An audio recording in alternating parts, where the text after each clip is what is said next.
Explain பண்ணாதீங்களா? இதுல ஏதாவது doubts இருக்குங்களா உங்களுக்கு? எனி டவுட்ஸ் எதுவாக இருந்தாலும் சும்மா கேளுங்க. இது ரொம்ப சில்லியா இருக்கும்னா கூட நினைக்க வேணாம். ஏன்னா கஸ்டமர் கேட்கற கேள்வி தான் நம்மளும் கேட்போம். அவங்க எப்படி கேட்டாலும் உங்களுக்கு தெரியல புரியலன்னா சொல்லுங்க, நம்ம சொல்லிடலாம். இப்போ நம்ம சரி, நான் உங்களுக்கு டவுட்ஸ் எதுவும் இல்லையில? டவுட்ஸ் எதுவும் இல்லையில? இல்லை சார். உங்களுக்கு டவுட்ஸ் இருக்கா? நீதான் வந்து இங்கே புதுசா இல்லையா, அதெல்லாம் உங்களுக்கு தெரியாது. ஸோ இப்போ நம்மளுடைய லே அவுட் வந்து மாநகராட்சியில் இருக்கா இல்லை அவுட்டர்ல இருக்கா? மாநகராட்சி வெளியே பஞ்சாயத்துல இருக்கா? மாநகராட்சி. இது மெயினான ஒரு விஷயம், அது தெரியணும். மாநகராட்சி கேம்பஸ்குள்ள நம்ம மாநகராட்சியில இருக்கோம். எந்த வார்டுன்னு தெரியுமா? கோட்டம் வந்து பொன்மலை கோட்டம். எந்த வார்டு? Ward number 56. 56ல அது வந்து கருமட்டம் உங்களுக்கு இல்லைங்களா? நீங்க நேஷனல் காலேஜ் திரும்புறோமா? லெப்ட்ல இருக்கிறது பூராவே 56. சார் யார் பேசுறீங்க? சார் பேசாதீங்க ப்ளீஸ். ஸோ போய் இங்கேருந்து போகும்போது கருமண்டம் தாண்டிட்டீங்கன்னா ரைட்ல இருக்கிறது பூராமே 55வது வார்டு, லெப்ட்ல இருக்கிறது பூராமே இங்கே ஸ்டார்ட் ஆகி நம்ம இடம் தாண்டி அப்படியே பார்த்தீங்கன்னா 19 வரைக்கும் அந்த வார்டு போகுது. 56வது வார்டு பிராட்டியூர். ரைட் சைடு பூரா பிராட்டியூர் வந்து 56ல வராது, 55ல ஒரு பிராட்டியூர். ரோட்டுக்கு ரைட் சைடு பூராமே சரிங்களா? ரோட் சைடு லெஃப்ட் சைடு போறாமே 56 வந்து பொன்மலை கோட்டம் வரும். சரி, எந்த ரெஜிஸ்டர் ஆபீஸ் தெரியுமா உங்களுக்கு? சார் கோர்ட்னா கேஸ் நடக்குது. சார் இல்ல சார், ரெஜிஸ்டர் ஆபீஸ்னா பத்திரம் பதிவு பண்றோம் இல்லைங்களா? கோர்ட் பேக் சைடு கோர்ட் கேம்பஸ்க்குள்ள ஒரு பத்திரம் ஆபீஸ் இருக்கு. ஜாயிண்ட் ஓடுன்னு சொல்லுவாங்க சரிங்களா? அந்த அதில் வந்து பார்த்தீங்கன்னா 1, 2 இருந்துச்சு, இப்போ 1. அதில் வந்து நம்ம டிஸ்ட்ரிக்டோடைய டிஸ்ட்ரிக்ட் ரிஜிஸ்ட்ரார் ஆஃபீஸ் மாட்டில் தான் இருக்கும். கீழே வந்து சப் ரிஜிஸ்ட்ரார் ஆஃபீஸ். பொதுவாக அந்த பத்திரப்பதிவுகள் பூராமே சப் ரிஜிஸ்ட்ரார் தான் நடக்கும். அந்த சப் ரிஜிஸ்ட்ரார் ஆஃபீஸ் எங்கே சொன்னால் கோர்ட்டு கேம்பஸ்குள்ள சரிங்களா? கோர்ட்டு கேம்பஸ்குள்ள இருக்கக்கூடிய சப் ரிஜிஸ்ட்ரார் ஆஃபீஸ் தான் நம்மளுடைய அந்த பவுண்டரியில் தான் நம்ம இடம் வருது. ஸோ இப்போ நம்ம இடத்துடைய கைட்லைன் வேல்யூ உங்களுக்கு அரசு மதிப்புன்னு ஒன்று இருக்கு. அதை பத்தி தெரியுங்களா உங்களுக்கு? 750 ரூபா ஸ்கொயர் ஃபீட். நம்மளுடைய மார்க்கெட் வேல்யூ வந்து 2020 ரூபா, கைட்லைன் வேல்யூ வந்து 750 ரூபா. ஸோ இப்போ இதுல வந்து பாத்தீங்கன்னா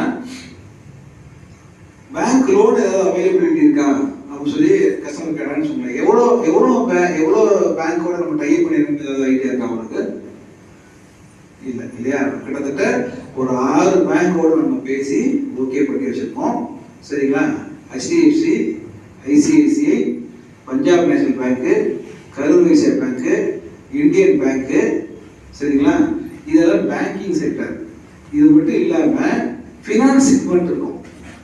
சோழமண்டலம், ஸ்ரீராம் இல்லைங்களா? நிறைய சின்ன சின்ன ஃபினான்ஸ் செக்மெண்ட் இருக்கும். அதுலேயுமே கிட்டத்தட்ட ஒரு 7-8ல் நம்ம வந்து பந்தன் பேங்க் கூட பந்தன் அதில் கூட நம்மளுக்கு வந்து ஓகே சொல்லியிருக்காங்க. ஸோ இப்போ என்னன்னா ஒரு கஸ்டமர் வந்தாங்கன்னா அவங்களுடைய எலிஜிபிலிட்டிக்கு தகுந்த மாதிரி எந்த பேங்க்ல வரணும், ஏவன் LIC, SBI இதெல்லாம் நம்ம பண்ணலாம். ஏன்னா பேங்க் நம்மளுடைய ப்ராப்பர்ட்டி பொறுத்த வரைக்கும் கார்பரேஷன் லிமிட்ல உள்ள DTCP ரெரா அப்ரூவல் வாங்கின கார்பரேஷன் அப்ரூவல் ஆகிருக்கும். கார்பரேஷன் அப்ரூவல்ன்றது அவ்வளோ பெரிய கடுசு தான். நீங்கள் ரூரல் அப்ரூவலோட கார்பரேஷன் அப்ரூவல் வந்து ரொம்ப முக்கியமானது. கார்பரேஷன் அப்ரூவல் வாங்க போகும்போது பார்த்தீங்கன்னா ரூரல் அப்ரூவலும் கார்பரேஷன் அப்ரூவலும் வித்தியாசம் இருக்குது. கார்பரேஷன் அப்ரூவலுக்கு எலக்ட்ரிசிட்டி பூரா உள்ளே கொண்டாந்துருக்கும். போஸ்ட் போடுறாங்க பார்த்தீங்கன்னா, அது வந்து எலக்ட்ரிசிட்டி ஃபுல்லாகவே உள்ளே கொண்டாந்துருக்கும். ரூரலுக்கு எலக்ட்ரிசிட்டி வரணும்னு அவசியம் கிடையாது, சோலார் வச்சா போதும். நம்ம லேவுல பார்த்தீங்கன்னா சோலாரும் இருக்கும், எலக்ட்ரிசிட்டியோடைய கனெக்ஷனும் இருக்கும். ஈவன் எலக்ட்ரிசிட்டி லைட்டு போடுறது ஒவ்வொன்றுலையுமே 40 வாட்ஸ் சோலார் இந்த லைட்டு என்ன LED லைட் இருக்கு இல்லையா, அது போடுறதுக்கு தனியாக 1 லட்சம் பணம் கட்டிடுவோம். நம்ம JBR கன்ஸ்ட்ரக்ஷன் சார்பில் கார்பரேஷன் பணம் கட்டிடுவோம். ஸோ அது ஒரு 15 நாள் லைட் வந்து 4 நாள் நாங்கள் ஃபாலோ பண்ணிட்டு இருக்கோம், அது வந்துடும். ஸோ ஆனால் EB லைனும் உள்ளே வந்துச்சு சரிங்களா? அது இல்லாமல் cement road general, drainage general எல்லா லேவுக்கும் வந்துடும். 3வது 4வது ஒன்று இருக்கு. என்ன அப்படின்னு சொன்னா, ஒவ்வொரு வீட்டு மனைக்கும் கார்பரேஷன் பொறுத்த வரைக்கும் காணிமனை வரின்னு சொல்லுவாங்க. இப்போ பஞ்சாயத்து கிராமத்தில் உள்ள சொத்துக்கள் ஈவன் நீங்க இப்போ ப்ராடக்ட் தாண்டி ரைட் சைடில் இந்த இந்தியானூர், இதில் நாச்சிக்குறிச்சி இதெல்லாம் போடுறாங்க இல்லையா, அதெல்லாம் அங்கேயுமே 1800 2000 போகுது. நீங்கள் அதே சோழநகருக்கு இது சார் தீரநகருக்குள்ளேலாம் பார்த்தீங்கன்னா நீங்கள் 3000 போகுது. நீங்கள் புதுசாக ஒரு ப்ராஜெக்ட் மட்டும் 3000 தான் ஓப்பன் பண்ணி போயிட்டு இருக்கு. சரிங்களா? ஒரு மிகப்பெரிய நிறுவனம் ஒரு சின்ன லேவுட் தான் போட்டுருக்காங்க, நம்ம லேவுட் மாதிரி தான் போட்டுருக்காங்க, ஒரு 2 ஏக்கர் தான் போட்டுருக்காங்க. கிட்டத்தட்ட 3000 2799 அந்த மாதிரி தான் அவங்க ரேட் போட் பண்ணியிருக்காங்க. ஸோ அதெல்லாமே கூட கார்பரேஷன் அப்ரூவல் கிடையாது, அதெல்லாம் கிராம பஞ்சாயத்து அப்ரூவல் தான். ஆனால் சிட்டியை ஒட்டியே இருக்கும். நம்மளுக்கு கார்பரேஷன் அப்ரூவல் என்னன்னா ஒவ்வொரு காளிமனைக்கும் கிட்டத்தட்ட 7 வருஷத்துக்கு மின்கூட்டியே 7 வருஷத்துக்கு நம்ம வந்து காளிமனை வரை கட்டியிருக்கோம். அது கட்டுறதுனால என்ன ஆகுச்சுன்னா, நீங்கள் வந்து நாளைக்கே ஒருத்தர் வீடு கட்டுறாங்கன்னு சொன்னேன், வீடு கட்டுறாங்கன்னா அப்ளை பண்ணுறோம், ஆன்லைனில் நீங்கள் அப்ளை பண்ணலாம். கார்பரேஷன் பொறுத்த வரைக்கும் ஆன்லைனில் எதுவாக இருந்தாலும் நீங்கள் ஆன்லைனில் அப்ளை பண்ணலாம். அந்த ஆன்லைனில் அப்ளை பண்ணும்போது பார்த்தீங்கன்னா உங்களுக்கு கேட்கும் காளிமனை வரை கட்டியிருக்கா அப்படின்னு ஃபஸ்ட்டு கொஸ்டின் கேட்கும். கட்டலைன்னா கட்டிட்டு வாங்கன்னு அவ்வளோதான், அதுக்கப்புறம் ஓப்பன் ஆகாது. நீங்கள் கார்பரேஷனுக்கு போனீங்கன்னா 7 வருஷத்துக்கு, அதாவது கிட்டத்தட்ட 6 மாசத்துக்கு ஒரு 6, ஒரு வருஷத்துக்கு 2 6, சரி 6ன்னு சொல்லுவாங்க, அது பேர் 6ன்னு சொல்லுவாங்க, 2 6, அப்போ 14 6 கட்டிட்டு வாங்கன்னு சொல்லுவாங்க. அப்போ ஒரு ஸ்கொயர் ஃபீட் ரேட்டு, ஸ்கொயர் ஃபீட்டுக்கு 75 பைசா, ₹1 20 பைசா per ஸ்கொயர் ஃபீட். இப்போ 2000 ஸ்கொயர் ஃபீட் அப்படி சொன்னால் கிட்டத்தட்ட 2000 ரூபாய், வருஷத்துக்கு 4000 ரூபாய், 7 வருஷத்துக்கு எவ்வளோ ஆச்சு? 4 28,000 ரூபாய். இது மட்டும் இல்லாமல் அந்த நீங்கள் கட்ட போறீங்கல்ல, ஃபிக்சேஷன் பண்ண போறீங்கல்ல, வரி போட போறீங்கல்ல, அங்கே உள்ள அதிகாரிகளுக்கு நம்ம கவனிக்கணும். அது எப்படியும் ஒரு 10,000 ரூபா இருக்கும். ஸோ கிட்டத்தட்ட 40,000 ரூபா நம்ம வந்து ஒவ்வொரு கஸ்டமருக்கும் நம்ம சேவ் பண்ணி கொடுத்துருக்கோம். நம்ம சைட்டை பொறுத்த வரைக்கும் ஒவ்வொரு கஸ்டமருக்கும் நம்ம வரி கட்டினதுனால நாளைக்கே ஒருத்தர் வீடு கட்டினாங்கன்னா உடனே ஆன்லைனில் போட்டு அவங்க அப்ரூவல் வாங்கிக்கலாம். வீடு கட்டுறதுக்கு 2500 ஸ்கொயர் ஃபீட் வரைக்கும் வீடு கட்டுறதுக்கு ஆன்லைன்லேயே அப்ரூவல் வாங்கலாம்னு ஒரு சட்டம் வந்துருக்கு. அரசு வந்து ஒரு ஆணை பிறப்பிச்சிருக்காங்க. 2000 ஸ்கொயர் ஃபீட் வரைக்கும் நீங்கள் டிடிசிபி வேற அப்ரூவல் உள்ள லேஅவுட்டில் வீடு கட்டுறதுக்கு ஆன்லைன்லேயே நீங்கள் அப்ரூவல் வாங்கிக்கலாம். நீங்கள் அதிகாரிகள் போய் பார்க்க வேணாம், லஞ்சம் கொடுக்குறது அதுக்கு இதுக்கெல்லாம் ரொம்ப செலவு பண்ணிக்க வேணான்ற மாதிரி இது மாதிரி வந்துருச்சு. எப்படி ஒரு காலத்தில் இன்கம் டேக்ஸ், இன்கம் சர்டிஃபிகேட்டுக்கெல்லாம் நம்ம போய் நின்றுருக்கோம் தெரியுங்களா, ஒரு அதிகாரியே பார்த்துட்டு. இப்பெல்லாம் ஆன்லைனில் பண்ணோம்னா அடர்த்தியாக 10 நாளில் வந்து முடியாதுன்னு சொல்லிடுறாங்களா இல்லையா? அது மாதிரி இப்போ இது மாதிரி லைனில் வந்துச்சுன்னா க்ரௌடு ஜாஸ்தியாகிட்டே போகிறதுனால ஒவ்வொரு கேஸும் பார்த்தீங்கன்னா ஒவ்வொருத்தருக்கும் ஃபைல் கிட்டத்தட்ட 10,000 ஃபைல் 5,000 ஃபைல் நிற்கிது. ஸோ அதனால இப்போ இது மாதிரிலாம் ஆன்லைன் பண்ணி வேகமாக பாஸாக பண்ணுறாங்க. ஸோ இப்போ நம்ம அந்த சௌகரியம் பண்ணி கொடுத்துருக்கோம். அது மட்டும் இல்லை, ஒவ்வொரு வீட்டு மனைக்கும் காவிரி தண்ணி இணைப்புரிய பைப்லைன் கனெக்ஷன் கொடுத்துருக்கோம். இப்போ நீங்கள் நம்ம லேஅவுட்டை பார்த்துருந்தீங்கன்னா ஓரளவுக்கு தெரியும். மற்ற லேஅவுட்டுக்கும் நம்ம லேஅவுட்டுக்கும் நிறைய வித்தியாசம் இருக்கு. பார்வையிலே பார்த்தீங்கன்னா நீங்கள் மாநகராட்சி ரோடு தார் ரோடு ஒன்று இருக்கும். நீங்கள் எந்த லேஅவுட்டாவது நீங்கள் பார்த்துட்டீங்கன்னா ரோடை விட்டு பள்ளத்தில் இருக்கும், உயரமாக இருக்குமா. லேஅவுட் வீட்டு மனைன்றது வீட்டு மனை நிறைய போட்டுருக்காங்கல்ல, ரோடை விட எந்த மெயின் ரோடு பார்த்தீங்கன்னா ரோடை விட பள்ளமாக தான் இருக்கும். ஆனால் நீங்கள் இதே கார்பரேஷன் ரோட்டில் என்ன பார்த்தீங்கன்னா நம்மளோட லேஅவுட்டே உயரமாக இருக்கும், கிட்டத்தட்ட 1 அடி ஹைட்டில் இருக்கும். என்ன காரணம்னா நம்ம அந்த அளவுக்கு அதை வந்து ஃபில் பண்ணியிருக்கோம். நம்மளுக்கு மண் அப்போ வந்து குளத்து மண் கொஞ்சம் நிறைய கிடச்சிது, அந்த சமயத்தில் நல்லா ஃபில் பண்ணி நல்லா ஹைட் பண்ணிட்டோம். ஸோ அதனால இப்போ சார் சொன்னார் இல்லைங்களா, ஓட்டர் சொல்லிட்டு நிறைய குரோத் காயெல்லாம் பற்றி பேசினாரு. அது எல்லாமே பார்த்தீங்கன்னா ஒரு 3 to 5 வருஷத்துக்குள்ள எல்லாமே வந்துடும். அந்த குரோத் இருக்கும். அந்த குரோத்தை பொறுத்த வரைக்கும் நம்ம கஸ்டமர் முக்கியமாக பேச வேண்டியது என்னன்னா, நீங்கள் வந்து ஒரு ஃபாத்திமா நகர்லேயே ஒரு நாகம்பூரத்துலேயே வந்து ஒரு இன்வெஸ்ட் பண்ணுறது தப்பு கிடையாது, நல்ல இன்வெஸ்ட்மெண்ட் தான். எப்பயுமே கஸ்டமரோட இன்வெஸ்ட்மெண்ட்டை நம்ம கிரிட்டிசைஸ் பண்ணாதீங்க, நெகட்டிவாக பேசாது. சரிங்க, நல்ல இன்வெஸ்ட்மெண்ட் தான். ஆனால் ஒரையூரில் இன்வெஸ்ட் பண்ணுறதுக்கும் திரைநகரில் இன்வெஸ்ட் பண்ணுறதுக்கும் முன்னாடி பழசில் ஒரையூரும் திரைநகரெலாம் ஒரு ஊர் தான் ஒரு காலத்தில். அது வயல்காடு. ஒரையூர் 5 ரூபா சதுரடி இருக்கும்போது திரைநகர் வந்து முதல் லேஅவுட் போடும்போது திரைநகரோட காசு எவ்வளோ தெரியுமா இருக்காது? சதுரடி 1 ரூபா. சொசைட்டியில் போடும்போது சதுரடி 1 ரூபா. 6,000 ஸ்கொயர் ஃபீட் வாங்கினாங்கன்னா 6,000 ரூபா. அப்போ நான் 60 வருஷத்துக்கு முன்னாடி, 60 இயர்ஸ்க்கு முன்னாடி. அன்னைக்கு வந்து ஒரையூரோட திரைநகரோட ரேட்டு, அன்னைக்கு ஒரையூரோட ரேட்டு எவ்வளோ தெரியுங்களா? அன்னைக்கு 6 ரூபா. தில்லைநகர் உருவாக்கும் போது உறையூர் ரேட்டு 6 ரூபா, தென்னூரோட ரேட்டு 5 ரூபா, புத்தூரோட ரேட்டு 4 ரூபா. ஆனா இன்னைக்கு பாருங்க டோட்டலா மாறிச்சு பாருங்க. இன்னைக்கு வந்து தில்லைநகர்ல மெயின் ரோட்ல 25,000 ரூபாய், உள்ள கிட்டத்தட்ட 18-19 விற்கிது. உறையூர்ல பாத்தீங்கன்னா மெயின்லயே 10,000 ரூபாய்க்கு தான் போகுது. உள்ள 3 ரூபா 4 ரூபாய்க்கு இன்னைக்கே வாங்கலாம். சந்து பொதுவாக பாத்தீங்கன்னா இல்லைங்களா? அப்ப இந்த ஓல்டு சிட்டிக்கும் ஒரு நியூவா ஒரு டெவலப்மெண்ட் ஆகிற இடத்துக்கும் உள்ள வித்தியாசம் எவ்வளவு வித்தியாசம் இருக்குங்களா? எதுக்குன்னு எனக்கு ஞாபகப்படுத்துறேன்னு சொன்னா, சார் சொன்னார்ல growth காரிடார்னு சொல்லிட்டு, நம்ம இடத்துக்கு கிட்டத்தட்ட பக்கத்துல ஒரு 1200 ஏக்கர் மாநகராட்சிக்குள்ள இவ்வளவு பெரிய ஏரியா கிடக்குது. இனிமேட்டு அங்க ஒரு மாநகர் வருமா, ஒரு உறையூர் வருமா, ஒரு தென்னூர் வருமானா வராது. கசமுசம் வரும்போதா வர முடியுமா? இனிமேட்டு எல்லாமே டிடிசிபி அண்டர் டிடிசிபி தான் லேபிள் போட முடியும், அண்டர் ரடார் தான் லேபிள் போட முடியும், under corporation rules and regulation follow பண்ணாதான் லேபிள் போட முடியும். அப்போ ஒரு 1200 ஏக்கர்ல ஒரு 300 ஏக்கர் ஒரு பெரிய இருக்கு, அதை விட்டுருங்க. விஷயம் 900 ஏக்கர் இருக்கு. 900 ஏக்கர் நம்ம இடத்த ஒட்டி. இந்த 900 ஏக்கர் ஒரு 10 வருஷத்துக்குள்ள எவ்வளவு பெரிய மாற்றத்தை சந்திக்கிறீங்க நினைச்சு பாருங்க. ஒரு புது பஸ் ஸ்டாண்டுக்கும் ஒரு பழைய பஸ் ஸ்டாண்டுக்கு இன்பிட்வீன்ல ஒரு கேப்ல ஒரு 900 ஏக்கர் எத்தனை திரைநகர் வரது வாய்ப்பு? ஒரு 65 ஏக்கர் உள்ள திரைநகர் 80 ரோடு இருக்கு, 60 ரோடு இருக்கு இல்லையா? 65 ஏக்கர் வந்து ஒரு டிடிசிபி லேஅவுட்டுக்கு போகுது அப்படின்னு சொன்னாவே 80 ரோடு இருக்கணும். அதனால 80 ரோடு போட்டுட்டா இங்கேயே ஒரு 80 ரோடு காமிச்சிருக்காங்க இல்லையா? கடைசி ஓரத்தில் கூட திரைநகர்ல 80 ஃபீட் ரோடு இருக்கா இல்லைங்களா? அதோட காமிச்சிருக்காங்க இல்லையா? அண்ணா நகர்ல கிட்டத்தட்ட 40 ஏக்கர் அண்ணா நகர்னா அண்ணா நகர்ல ஒரு 40 ரோடு 60 ரோடு காமிச்சிருக்காங்களா இல்லையா? ஸோ இப்போ 1200 ஏக்கர் இருக்குன்னா எத்தனை அண்ணா நகர் வரும், எத்தனை தில்லைநகர் வரும், எத்தனை கேகே வரும் நினைச்சு பாருங்க. ஸோ இப்போ அன்னைக்கு வரும்பொழுது அந்த ஏரியாவோட மாற்றம் என்பது மிகப்பெரிய இருக்கும். ஸோ இந்த மாதிரி ஒரு ஒரு ஒரு ஒரு நல்ல ஒரு ஆங்கிளா நம்ம பேசுறதுக்கு நம்ம முதல்ல கொஞ்சம் எக்யூப் ஆயிருக்கும். ஸோ இப்போ கஸ்டமர்கிட்ட சொல்லுவோம் இதெல்லாம் வந்து என்ன, இன்னும் 5 to 10 ஆண்டுகள் நம்ம சொல்றோம் சரிங்களா? இதே 5 to 10 ஆண்டுகள்ல நாகமங்கலத்தில் ஏதாவது சொல்ல முடியுமா? பாத்திமா நகர்ல ஏதாவது சொல்ல முடியுமா? சொல்லுங்க. அழுந்தூர் ஏதாவது சொல்ல முடியுமா? இன்னும் 5 to 10 ஆண்டுகள்ல முடிஞ்சிருச்சு. பஸ் ஸ்டாண்டு வந்து பஸ் ஸ்டாண்டுன்னு ஒரு பேரை வச்சு ஃபுல் பண்ணிட்டாங்க.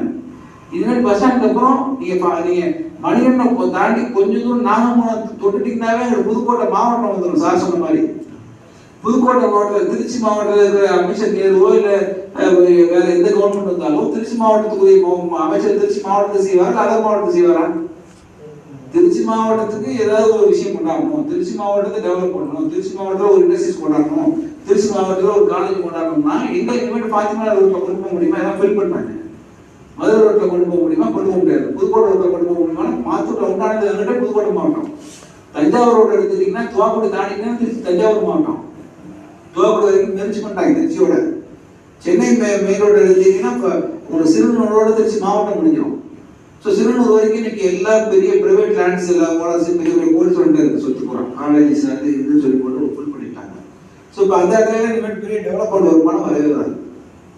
கவர்மெண்ட் ஏதாவது ஆரம்பிச்சு இப்போ கவர்மெண்ட் எந்த நிறுவனம் கொண்டாந்தாலும் ஒரு 5000 கோடி ஒரு 10,000 கோடி ஒரு ப்ராஜெக்ட், ஒரு டிஎன்பிஎல் மாதிரி ஒரு சிப்காட் மாதிரி இது மாதிரி ஒரு பெரிய கார் கம்பெனி வருது. ஏன்னா செகண்ட் சிட்டியை மாற்றணும், அது பண்ணணும், இது பண்ணணும், நிறைய ஐடியாஸ் போயிட்டு இருக்கு இல்லைங்களா நம்மளுக்கு.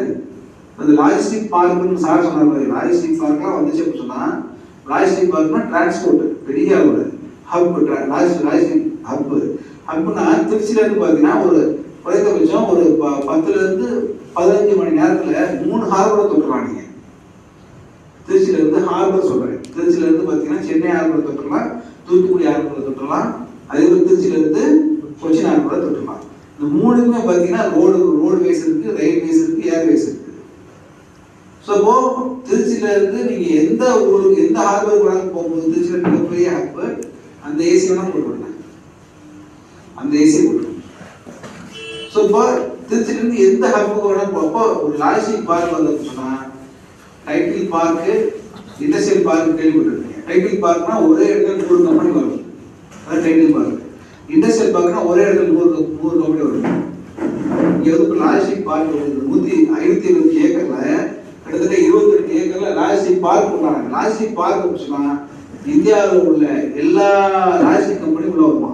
சவுத் இந்தியாவில் இருந்து, தமிழ்நாட்டில் இருந்து, ஏன் வேர்ல்டு வைடு உள்ள லாஜிஸ்டிக் கம்பெனிக்காரங்க கூட ஒரு ஆஃபீஸ் போடுவோம். ஒரே கேம்பஸ்ல வந்து ஒரு 500 கம்பெனி தான் சொன்னேன். இந்த 500 கம்பெனி ஒரு ஆஃபீஸை போட்டு தூக்கிடலாமா?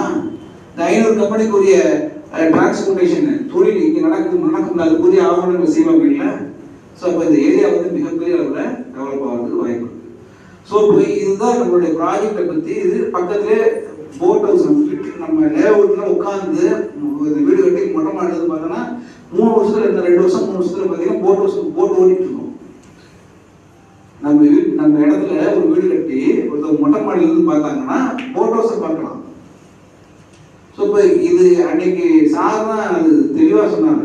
நாங்கள் என்ன நினைச்சோமோ அது சொன்னார். சார் இது வந்து ரெசிடென்சியல் லேஅவுட்டே கிடையாது, இதெல்லாம் காட்டேஜ் சர்வீஸ் வில்லாஸ் அப்படிதான் சார் சொன்னீங்க.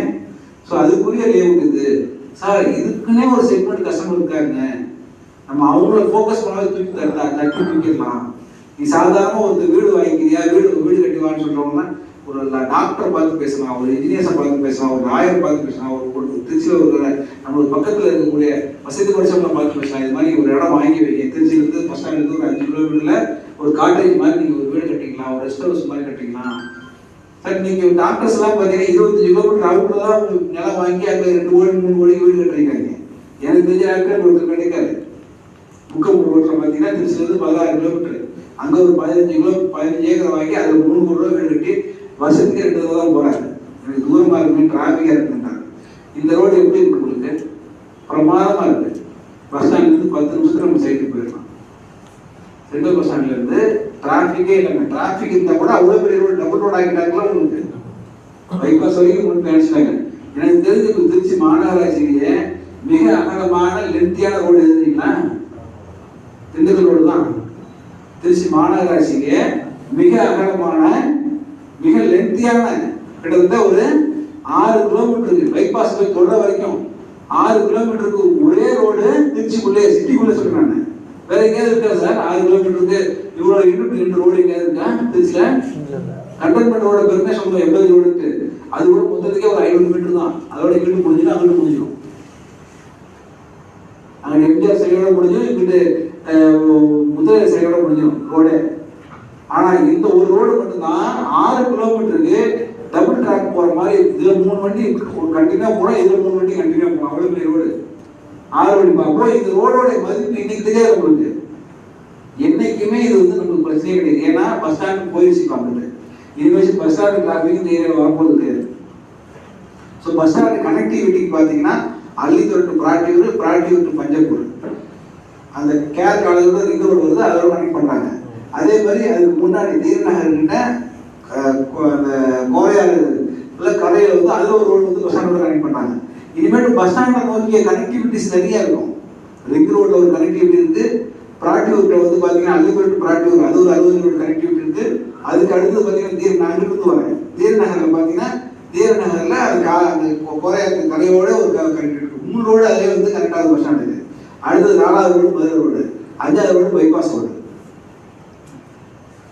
திருச்சியிலிருந்து எத்தனை ரோடு போகிறதுக்குரிய வாய்ப்பு இருக்கு. இப்போ இவ்வளவும் வந்து இது பூரா ஈஸியாக கடந்து போகிற ஏரியாவில் நம்ம இருக்கோம். ஸோ இப்போ நம்மளுடைய கஸ்டமர் யாருன்றதை நீங்கள் ஃபீல் பண்ணுங்க.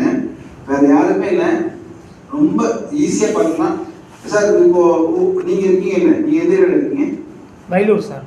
வயலூர். நீங்கள் வீடு எது இருக்கு வயலூர்ல? முருகன் கோயில்கிட்ட தான் சார். முருகன் கோயில் தான் இருக்கீங்களா? ஓகே, முருகன் கோயிலே இருக்கீங்க. பக்கத்துலேயே பாரதி நகர்னு ஒரு 200 மீட்டர் தள்ளி. சரி சரி சரி. பாரதி இன்ஜினியர் சபரி தெரியுமா? சபரியா தெரியும் சார்.